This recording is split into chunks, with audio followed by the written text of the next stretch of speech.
नमस्कार, स्वागत है आपका YouTube चैनल छत्तीसगढ़ टुडे में। आज है 6 अक्टूबर 2021, दिन बुधवार, और आज के महत्वपूर्ण छत्तीसगढ़ करंट अफेयर प्रश्नों को हल करेंगे। तो चलिए शुरू करते हैं। हमारा पहला प्रश्न है, छत्तीसगढ़ के दंतेवाड़ा जिले में प्रायोगिक तौर पर उत्पादित इंदिरा एरोबिक 1 किस खाद्यान्न की उन्नत किस्म है? इसका आंसर है ऑप्शन ए, धान। छत्तीसगढ़ के दंतेवाड़ा जिले में प्रायोगिक तौर पर उत्पादित इंदिरा एरोबिक 1 धान की उन्नत किस्म है। धान के इस फसल का प्रायोगिक तौर पर प्रयोग कृषि विज्ञान केंद्र दंतेवाड़ा के वैज्ञानिकों द्वारा किया जा रहा है। इससे बम्पर पैदावार हो रही है। इसे दंतेवाड़ा जिले के 10 एकड़ क्षेत्रफल में लगाया गया है। वर्तमान में फसल 80 दिन की अवधि में ही ठोस होना प्रारंभ हो चुके हैं। यह किस्म दंतेवाड़ा में बीज उत्पादन हेतु पहली बार लिया गया है, जो कि मध्यम भूमि के लिए बहुत ही उपयुक्त है। इस किस्म की विशेषताएं मध्यम अवधि में ही 105 से 120 दिन में पककर तैयार हो जाता है। इसकी उत्पादन क्षमता 45 से 50 क्विंटल प्रति हेक्टेयर है। धान के इस किस्म को बहुत ही कम पानी की आवश्यकता होती है। दंतेवाड़ा के परिप्रेक्ष्य में यह किस्म मध्यम भूमि टिकरा हेतु अधिक पैदावार के लिए उपयुक्त है। अगला प्रश्न है, देश के 20 विशेषज्ञों में से एक छत्तीसगढ़ से किसे इंडियन मेडिकल एसोसिएशन ने सम्मानित किया है? इसका आंसर है ऑप्शन बी, प्रोफेसर डॉक्टर आलोक अग्रवाल को। छत्तीसगढ़ के अखिल भारतीय आयुर्विज्ञान संस्थान एम्स के प्रोफेसर डॉक्टर आलोक अग्रवाल को इंडियन मेडिकल एसोसिएशन ने सम्मानित किया है। डॉक्टर आलोक अग्रवाल को देश के चुनिंदा 20 चिकित्सा विशेषज्ञों में शामिल कर IMA इंडियन मेडिकल एसोसिएशन ने ऑनरेरी प्रोफेसर अवार्ड से सम्मानित किया है। इंडियन मेडिकल एसोसिएशन के दिल्ली हेडक्वार्टर में यह अवार्ड क्लिनिकल के साथ ही एकेडमी श्रेष्ठता को ध्यान में रखकर दिया गया है। डॉक्टर आलोक अग्रवाल एम्स के एसोसिएट डीन एकेडमी और ऑर्थोपेडिक विभाग के अध्यक्ष हैं। अगला प्रश्न है, देश में स्वच्छ भारत मिशन शहरी 2.0 और अमृत 2.0 मिशन का शुभारंभ किनके द्वारा किया गया? इसका आंसर है ऑप्शन सी, नरेंद्र मोदी। प्रधानमंत्री नरेंद्र मोदी ने नई दिल्ली में डॉक्टर अंबेडकर इंटरनेशनल सेंटर के 2 प्रमुख मिशनों स्वच्छ भारत मिशन शहरी और Atal mission for rejuvenation and urban transformation AMRUT के दूसरे चरण का शुभारंभ किया गया। स्वच्छ भारत मिशन 2.0 और अमृत 2.0 मिशन से शहरों को कचरा मुक्त करने और पानी को सुरक्षित करने की आकांक्षा को साकार करने के लिए इस मिशन का शुभारंभ किया गया है। इसमें स्वच्छ भारत मिशन अर्बन 2.0 का व्यय लगभग 1.41 लाख करोड़ और अमृत 2.0 मिशन का व्यय लगभग 2.87 लाख करोड़ रुपए है।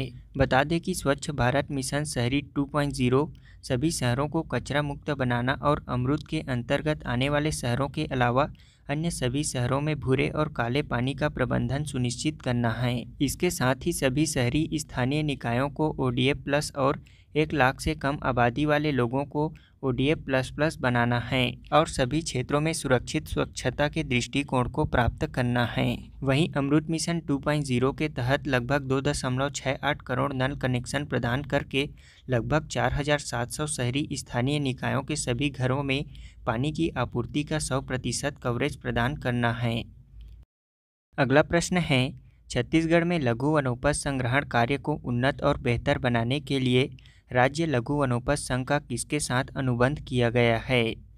इसका आंसर है ऑप्शन सी, भारतीय कृषि अनुसंधान परिषद। छत्तीसगढ़ में लघु वनोपज संग्रहण कार्य को उन्नत और बेहतर बनाने के लिए राज्य लघु वनोपज संघ भारत के कृषि अनुसंधान परिषद के साथ अनुबंध किया है। यह अनुबंध राज्य सरकार द्वारा छत्तीसगढ़ में लघु वनोपज संग्राहक आदिवासी तथा अन्य परंपरागत वनवासी परिवारों को बेहतर करने की दिशा में उठाया गया महत्वपूर्ण कदम है। बता दें कि भारतीय कृषि अनुसंधान परिषद भारत सरकार के कृषि एवं कृषि कल्याण मंत्रालय के अधीन कृषि अनुसंधान तथा शिक्षा के अंतर्गत कार्यरत एक स्वशासी संस्था है।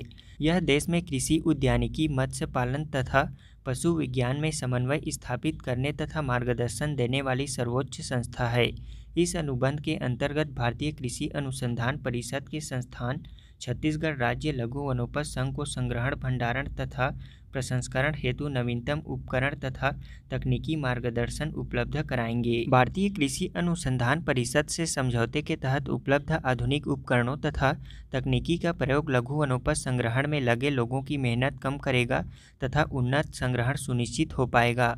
साथ ही नई तकनीक के प्रयोगों से वनोपजों की साफ सफाई, छटाई, गोदामीकरण में सुधार तथा सरलता के साथ छत्तीसगढ़ हर्बल्स में नए उत्पादों का समावेश हो पाएगा और साथ ही वन धन केंद्रों की उत्पादन क्षमता में भी वृद्धि होगी। हमारा अगला प्रश्न है, भारत के उपराष्ट्रपति एम वेंकैया नायडू द्वारा लोकप्रिय गोपीनाथ बारदोलोई पुरस्कार किसे प्रदान किया गया? इसका आंसर है ऑप्शन बी, निरोध कुमार बरुआ को। भारत के उपराष्ट्रपति एम वेंकैया नायडू ने राष्ट्रीय एकता और राष्ट्रीय योगदान के लिए लोकप्रिय गोपीनाथ बारदोलोई पुरस्कार प्रदान किया है। गुवाहाटी में आयोजित एक विशेष समारोह में प्रख्यात लेखक निरोध कुमार और कस्तूरबा गांधी राष्ट्रीय स्मारक ट्रस्ट की असम शाखा और शिलांग चैम्बर कायर को यह पुरस्कार प्रदान किया गया।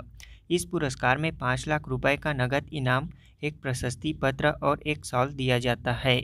यह असम के सबसे बड़े नागरिक पुरस्कारों में से एक है। बता दें कि यह पुरस्कार असम सरकार द्वारा राज्य के पहले मुख्यमंत्री गोपीनाथ बारदोलोई की स्मृति में स्थापित किया गया था। कस्तूरबा गांधी राष्ट्रीय स्मारक ट्रस्ट असम शाखा की स्थापना 9 जनवरी 1946 को महात्मा गांधी ने की थी।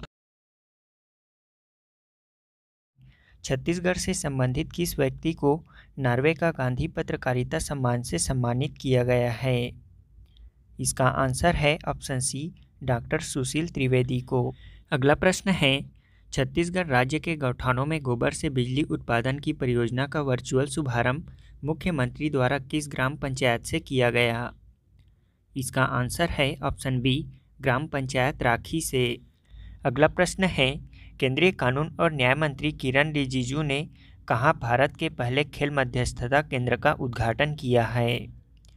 इसका आंसर है ऑप्शन डी, अहमदाबाद में। अगला प्रश्न है, छत्तीसगढ़ में सर्वाधिक लघु वनोपज उत्पादन में राज्य का कौन सा वन मंडल शीर्ष स्थान पर है? इसका आंसर है ऑप्शन ए, कोंडागांव वन मंडल। अगला प्रश्न है, ग्लोबल लीडरशिप अवार्ड 2021 से किसे सम्मानित किया जाएगा? इसका आंसर है ऑप्शन डी, ऑप्शन ए और ऑप्शन बी को, यानी कि शिव नादर और मल्लिकार्जुन श्रीनिवासन को। अब हम कल के क्विज का आंसर जान लेते हैं। पहला प्रश्न है, छत्तीसगढ़ से किसे 2021 का पद्मश्री सम्मान से सम्मानित किया गया है? इसका आंसर है डॉक्टर राधेश्याम बारले को। छत्तीसगढ़ से पंथी नर्तक डॉक्टर राधेश्याम बारले को पद्मश्री सम्मान 2021 से सम्मानित किया गया है। उन्होंने MBBS के साथ ही इंदिरा कला संगीत विश्वविद्यालय से लोक संगीत में डिप्लोमा किया है। उन्होंने पंथी नृत्य के माध्यम से बाबा गुरु घासीदास के संदेशों को देश दुनिया में प्रचारित और प्रसारित करने में अपना अमूल्य योगदान दिया है। बता दें कि डॉक्टर राधेश्याम बारले को इससे पहले भी बवन सिंह पोर्ते, देवदास बंजारे और गुरु घासीदास सम्मान से सम्मानित किया जा चुका है। अगला प्रश्न है, छत्तीसगढ़ के किस स्वास्थ्य केंद्र ने वर्ष 2019-20 में कायाकल्प स्वच्छ अस्पताल योजना के तहत शहरी सामुदायिक स्वास्थ्य केंद्र श्रेणी में राज्य में प्रथम स्थान प्राप्त किया है? इसका आंसर है गुढ़ियारी ने। छत्तीसगढ़ के रायपुर स्थित सामुदायिक स्वास्थ्य केंद्र गुढ़ियारी ने वर्ष 2019-20 में कायाकल्प स्वच्छ अस्पताल योजना के तहत शहरी सामुदायिक स्वास्थ्य केंद्र श्रेणी में राज्य स्तर में प्रथम स्थान प्राप्त किया है। वहीं इसके तहत प्राथमिक स्वास्थ्य केंद्र की श्रेणी में प्राथमिक स्वास्थ्य केंद्र हीरापुर को प्रथम स्थान प्राप्त हुआ है। वहीं इसमें जिला स्तर की बात करें तो मुंगेली जिला को इसमें प्रथम स्थान प्राप्त हुआ है। तीसरा प्रश्न है, छत्तीसगढ़ राज्य वन मंडल का मुख्यालय कहाँ स्थित है? इसका आंसर है रायपुर में। छत्तीसगढ़ राज्य वन मंडल का मुख्यालय रायपुर में स्थित है। हमारा आज के क्विज का पहला प्रश्न है, छत्तीसगढ़ शासन द्वारा राज्य के किस जिले में 100 घोटुलों का निर्माण किया जाएगा? दूसरा प्रश्न है, स्वच्छ भारत मिशन तथा अमृत मिशन का शुभारंभ कब किया गया था?